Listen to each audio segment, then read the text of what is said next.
Kalau korang nak satu mic yang tak ada noise, sebab itu soalan famous saya dapat sikit-sikit review mic je, ada noise reduction tak? Noise reduction. Kalau nak yang tak ada noise, boleh cuba tengok mic macam ni. Sebab ini adalah dynamic microphone. So apa yang kita kena faham kat sini adalah dynamic microphone dia tak sesensitif macam contohnya condenser microphone. So tak sensitif ni maksudnya kita kena bercakap dalam jarak yang dekat untuk dia pick up sound tu. So kalau saya jauh duduk di belakang sikit macam ni kan, dia dah makin slow dah. So kalau suara saya bercakap dalam jarak jauh sikit pun dah tak dengar, of course noise pun susah nak dengar. Noise halus, bunyi kipas apa semua tu kan. So ini dynamic microphone YU7. So untuk mic ni kita boleh connect menggunakan USB ataupun SLR. So kalau untuk SLR kita boleh connect kepada sound card, dan untuk USB kita boleh connect direct kepada PC, laptop ataupun any device yang menggunakan Type-C connection. Dan kalau kita tengok dekat sini sekarang ni, kita ada lampu tahu dekat mic ni.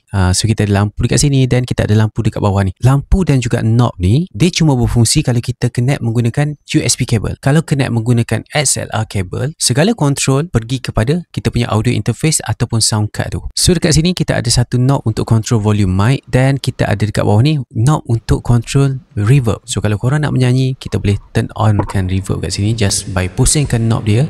So sekarang ni saya yakin suara saya ada reverb walaupun saya tak dengar, tapi sebab saya dah test tadi. So kita ada reverb. Kalau pusing sampai habis, ini maximum reverb. Kalau tak nak, just pusingkan balik je.